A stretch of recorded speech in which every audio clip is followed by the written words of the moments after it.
Assalamualaikum warahmatullahi wabarakatuh. Salam sejahtera untuk kita semua. Perkenalkan, nama saya Ibu Ida Nursiana Siombing, guru mata pelajaran untuk kelas 12, produk kreatif dan kewirausahaan. Bagaimana kabarnya semua? Semoga semuanya baik-baik saja ya. Sebelum kita mulai materi pembelajaran, ayo kita awali pertemuan ini dengan berdoa dulu. Menurut keyakinan kita masing-masing, mari kita mulai berdoa. Amin.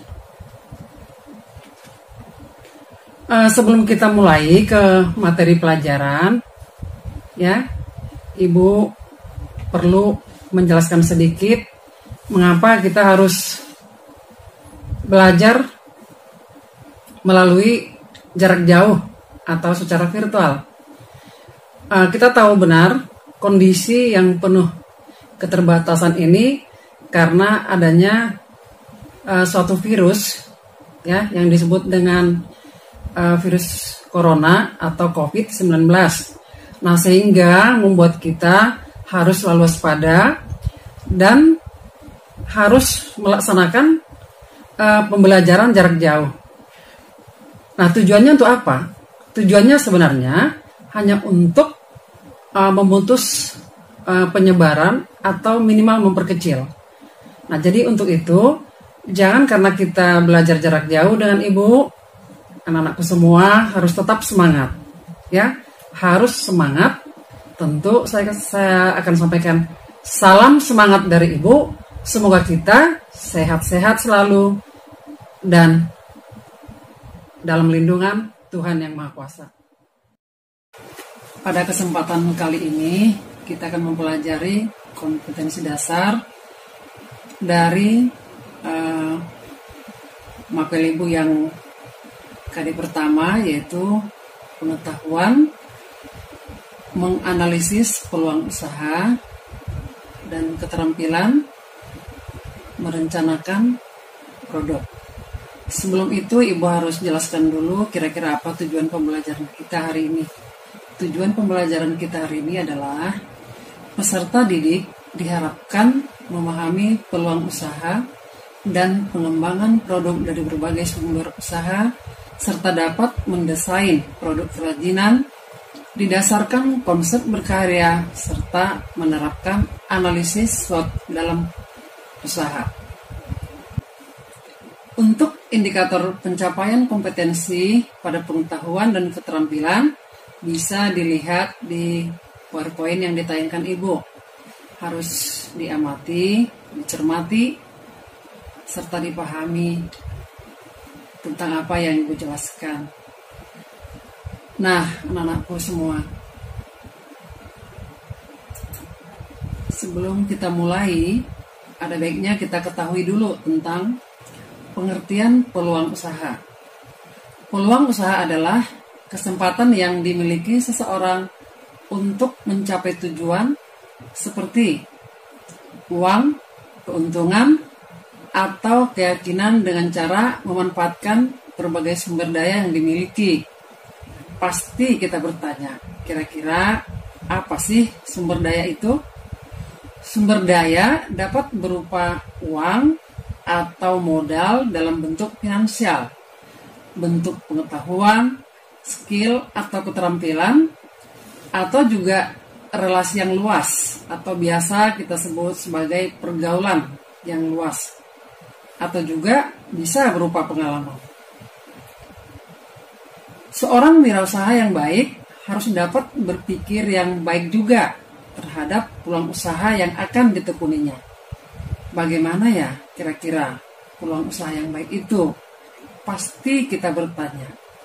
Nah, peluang usaha yang baik itu tentu memiliki ciri-ciri sebagai berikut.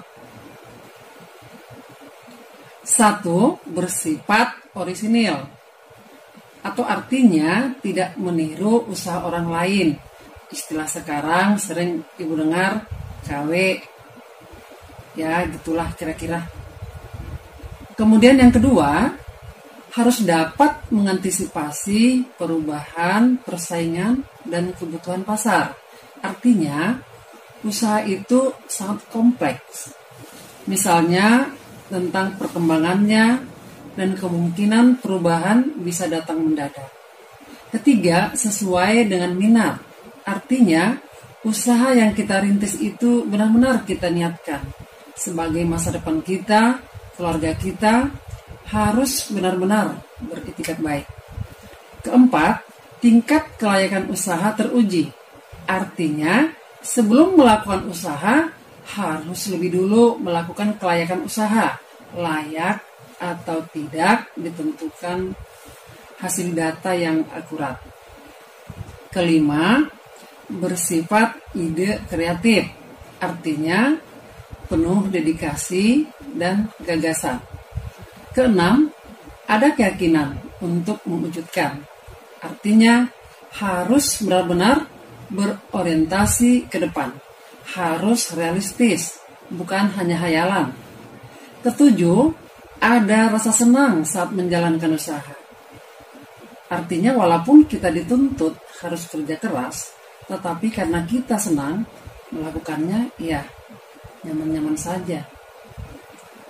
Tidak semua peluang yang ada di hadapan kita secara otomatis bisa dikerjakan langsung dan sekaligus. Harus lebih dulu kita melakukan analisis. Analisis peluang usaha adalah untuk mengetahui berbagai kemungkinan dari berbagai macam kesempatan usaha, mana yang bisa dilakukan dan memberikan keuntungan dengan berbagai tingkat risiko yang dihadapi. Nah, seorang wirausaha dalam menggali peluang harus dapat berpikir positif dan kreatif. Seperti 1. Percaya dan yakin usaha tersebut dapat dilaksanakan. Artinya harus benar-benar yakin terhadap apa yang akan dikerjakan dan akan berhasil. Kedua, menerima gagasan baru. Artinya selalu terbuka untuk segala hal yang berhubungan dengan usaha. Ketiga, semangat kerja yang tinggi. Artinya memiliki etos kerja yang tinggi. Keempat, mampu berkomunikasi dengan baik. Selalu senang bertemu dan bergaul dengan semua golongan. Kelima, bertanya pada diri sendiri. Artinya, mampu mengendalikan diri dan selalu memiliki feeling terhadap sesuatu tindakan. Seorang wirausaha juga sudah pasti dihadapkan pada dua kemungkinan. Kalau tidak berhasil, ya gagal. Bagaimana supaya berhasil? Ada faktor-faktor yang mempengaruhi, yaitu 1 atau A, manusia merupakan faktor yang utama, mencakup kepribadian atau karakter, bisa bawaan lahir, bisa juga pengaruh lingkungan. B, keuangan, mencakup pengeluaran atau pembiayaan, misalnya untuk beli bahan baku, alat-alat promosi, gaji tenaga kerja, dan lain-lain. Uang bukanlah segalanya, tetapi sangat dibutuhkan dalam aktivitas usaha untuk modal operasional. C. Perencanaan, mencakup apa yang mau akan dibuat, berapa modal yang dibutuhkan, siapa konsumen sasaran, lokasinya mau di mana, dan siapa yang akan terlibat. D. Pemasaran, artinya hal ini yang sangat penting. Sebagus apapun produk, bila tidak mampu memasarkannya, maka hasilnya akan nol. Nah, untuk itu perlu dipikirkan siapa sasaran produk dan bagaimana strateginya. Kemungkinan berikutnya gagal, tentu ada juga kegagalan dalam berwirausaha. Mengapa gagal? Ada faktor-faktornya, seperti A. Tidak kompeten dalam manajerial, artinya ketidaksanggupan dalam memimpin usaha. B. kurang berpengalaman. C. Tidak bisa mengelola keuangan, mungkin konsumtif atau boros. D. Lokasi kurang mendukung, kemungkinan tidak strategis, susah dijangkau konsumen. E. Perencanaan yang kurang matang, artinya tidak terencana dengan baik atau asal-asalan. F. Sikap yang kurang sungguh-sungguh atau tidak memiliki visi dan misi atau tidak termotivasi. Salah satu faktor keberhasilan adalah kemampuan untuk kreatif dan inovatif.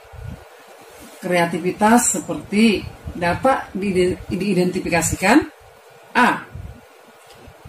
Menciptakan, artinya mampu menciptakan dari yang tidak ada jadi ada. Contoh, menciptakan lapangan kerja. B. Memodifikasikan, artinya menjadikan sesuatu menjadi berbeda. Contoh, tas tempurung, tempat tisu dari keran. Mungkin masih banyak hal-hal yang lain lagi sebagai contoh. C. Mengkombinasikan, artinya menghubungkan dua hal atau lebih yang sebelumnya tidak berhubungan. Contoh, perabot rumah tangga, panci elektrik, bisa memasak, merebus, dan menggoreng. Inovatif dapat diidentifikasikan: A. Memanfaatkan barang yang tidak terpakai, contohnya kain perca. B. Memanfaatkan barang yang disediakan alam, contohnya akar pohon bisa jadi meja. C. Memanfaatkan suatu peristiwa, contohnya musim hujan jual jas hujan atau ojek payung. D. Memanfaatkan segala sesuatu dalam peluang usaha. Kesimpulan untuk pembelajaran hari ini, penjelasan peluang usaha dalam perusahaan ini. Bila ingin berhasil dalam bidang usaha, harus mampu berpikir positif terhadap usaha yang dilakukan dan selalu kreatif dan inovatif.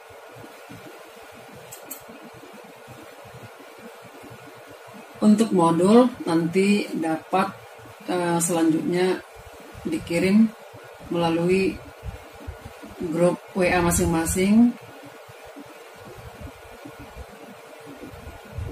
dan kemudian ada tugas yang harus dikerjakan di kelas maya. Ini tugas kalian semua ya, harus dikerjakan dan harus penuh semangat. Demikian penjelasan dari Ibu.